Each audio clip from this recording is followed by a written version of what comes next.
Bismillahirrahmanirrahim. Assalamualaikum warahmatullahi wabarakatuh. Perkenalkan, nama saya Alisha Nuhaira dengan NIM 70200123076.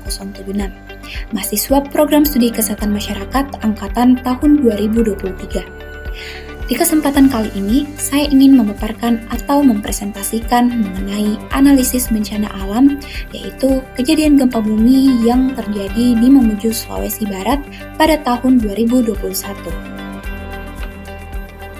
Menurut para ahli seperti Badan Meteorologi, Klimatologi, dan Geofisika, Survei Geologi Amerika Serikat, dan Survei Geologi Inggris mendefinisikan bahwa gempa bumi berarti suatu peristiwa bergetarnya bumi akibat pelepasan energi secara tiba-tiba yang berasal dari dalam bumi. Pelepasan energi ini menyebabkan gelombang seismik yang merambat dan membuat tanah bergetar. Berikut ini merupakan cuplikan gambar dan video dari kejadian gempa bumi yang terjadi di Mamuju, Sulawesi Barat di tahun 2021 yang menyebabkan banyak gedung yang ambruk serta warga Mamuju yang memilih pergi untuk mengungsi ke tempat yang lebih aman. Ya, pemirsa, gempa bumi di Mamuju, Sulawesi Barat membuat bangunan di kota tersebut porak-poranda. Sementara Presiden Joko Widodo memerintahkan jajarannya bertindak cepat melakukan langkah darurat. Hingga Jumat kemarin, korban tewas gempa bumi 35 orang, luka-luka 637 orang, dan lebih dari 15.000 orang mengungsi ke tempat yang lebih aman. Gempa terjadi Jumat dini hari saat warga terlelap tidur. Adapun uraian gempa yang terjadi dalam bentuk analisis 5W plus 1H. Pertama ada WOT atau apa, yakni gempa bumi darat yang berkekuatan magnitudo 6,2 momen.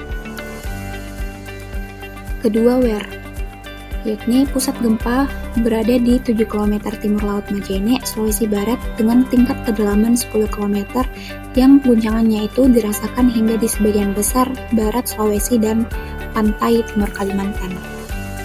Yang ketiga WEN atau kapan, yakni terjadi pada tanggal 15 Januari 2021 pukul 2.28 waktu Indonesia Tengah. Yang keempat why atau mengapa. Gempa ini disebabkan oleh aktivitas sesar naik di Mamuju. Sesar naik yang memiliki laju geser sekitar 2 mm per tahun dan diperkirakan gempa besar di wilayah ini terjadi setiap 75 tahun sekali. Sesar ini aktif dan bertanggung jawab pada gempa besar sebelumnya yang terjadi di Mamuju pada tahun 1969. Yang kelima ada who atau siapa. Korban tewas sebanyak 105 jiwa, dengan luka berat 426 orang, luka sedang 200 orang, luka ringan 6.489 orang. Kerusakan terjadi pada bangunan infrastruktur seperti Malio Town Square, toko, swalayan, sekolah, rumah sakit Mitra Manakarta yang ambruk, serta gedung pemerintahan dan fasilitas lainnya di Mamuju dan Majene. Pemerintah, TNI, Polri, BNPB, dan berbagai organisasi sosial serta kemanusiaan terlibat aktif dalam penanganan dan bantuan korban gempa. Keenam ada how atau bagaimana. Gempa ini terjadi akibat mekanisme sesar naik atau thrust fault dengan pelepasan momen seismik besar pada area rekahan kecil dalam waktu yang singkat. Bantuan evakuasi dan distribusi logistik dilakukan melalui udara dan darat oleh berbagai instansi pemerintah dan juga organisasi sosial untuk membantu korban, yang jumlah korban luka berat sebanyak 426 orang dan kerusakan bangunan meliputi rumah sakit, kantor gubernur, dan infrastruktur lainnya. Adapun bentuk manajemen prabencana yang bisa dilakukan oleh pemerintah, yang pertama untuk di bagian kesiapsiagaan dalam prabencana, yakni dengan melakukan sosialisasi, pendidikan, dan pelatihan kesiapsiagaan kepada masyarakat, termasuk simulasi evakuasi dan latihan tanggap darurat yang melibatkan pemerintah daerah dan BNPB. Melakukan pemantauan risiko dan potensi bahaya secara berkala melalui kajian risiko bencana seperti INARIS, serta pemasangan alat mendeteksi percepatan tanah oleh BMKG.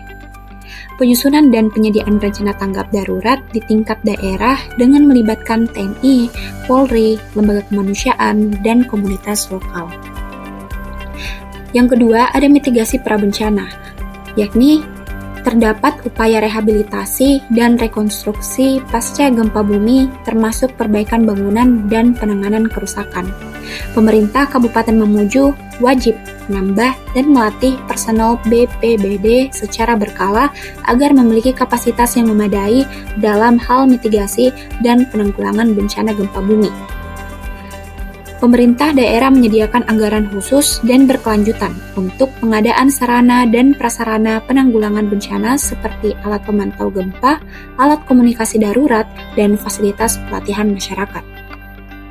Adapun bentuk manajemen prabencana yang dimana masyarakat diharapkan untuk meningkatkan kesiapsiagaan dan mitigasi bencana melalui tindakan-tindakan seperti: pertama, menyiapkan catatan nomor telepon penting untuk keadaan darurat seperti nomor rumah sakit, pemadam kebakaran, dan polisi. Kedua, mengenal jalur evakuasi dan menyiapkan rekayasa evakuasi terhadap titik kumpul yang aman. 3. Menata barang-barang di dalam rumah agar tidak membahayakan saat gempa, seperti menempatkan benda berat di bawah dan memasang rak serta perabotan agar tidak mudah roboh. Dan yang terakhir, membangun rumah dengan struktur yang kuat dan tahan gempa sesuai dengan peraturan bangunan tahan gempa. Demikian pemaparan materi terkait bencana yang pernah terjadi di Indonesia, yaitu gempa bumi yang melanda kota Mamuju dan sekitarnya. Informasi terkait 5W1H serta bentuk dari manajemen prabencana yang dapat dilakukan dari kejadian gempa tersebut. Sekian dari saya. Wassalamualaikum warahmatullahi wabarakatuh.